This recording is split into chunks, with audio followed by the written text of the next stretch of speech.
Hello viewers, কেমন আছেন সবাই? আশা করি ভালোই আছেন।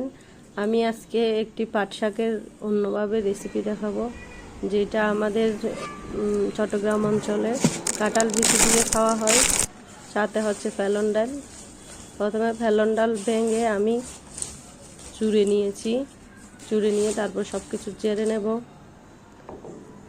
আমি পাটা ইউজ করিনি, যাদের পাটা নাই তারা এভাবে একটা বস্তা বিছিয়ে নিয়ে এভাবে করে গুঁড়ো করে নিতে পারেন। দেখুন, আমি সব কিছু পরিষ্কার করে ঝেড়ে নিয়েছি একদম ক্লিয়ার করে। এবার ধুয়ে সিদ্ধ হতে বসিয়ে দেব।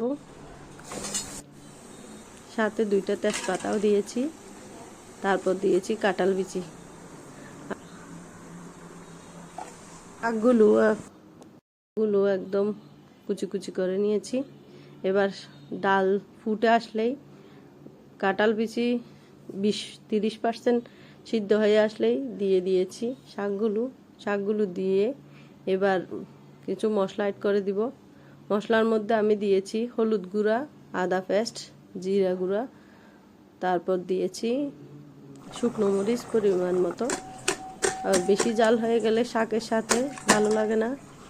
সব শেষে একটু ম্যাজিক মশলা দিয়ে নামিয়ে রেখে দিয়েছি বাগার দেওয়ার জন্য। রসুন তেলে দেওয়ার জন্য রসুনও তেতলে নিয়েছি। শাকের সাথে অবশ্যই শুকনো মরিচ খেতে হবে, তার জন্য আমি কয়েকটা শুকনো মরিচ ভেজে নিচ্ছি। একদম হালকা আছে ভেজে নিতে হবে, না হলে তিতা হয়ে যাবে। একটু সময় দিয়ে আস্তে আস্তে ভেজে নিতে হবে।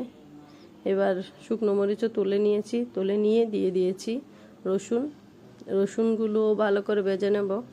রসুন যত সুন্দর করে ভাজা যায় তত স্মেলটা ভালো আসে, স্বাদও হয় দুর্দান্ত। দেখুন, আমার রসুন একদম পারফেক্টলি ভাজা হয়ে গেছে। এবার দিয়ে দেব বাগার দিয়ে দিয়েছি। বাগার দেওয়ার পরে একটু দিয়েছি কয়েকটা কাঁচামরিচ ফালি করে দিয়েছি। আমার দেখা ভিডিওতে তুলতে মনে নাই। কাঁচামরিচ ফালি করে দিয়ে সব কিছু মিশিয়ে নিয়ে নামিয়ে নিলেই রেডি হয়ে গেল দুর্দান্ত স্বাদের পাট শাক সাথে কাঁঠাল বিচি। সময় থাকতে থাকতে অবশ্যই রান্না করে খেয়ে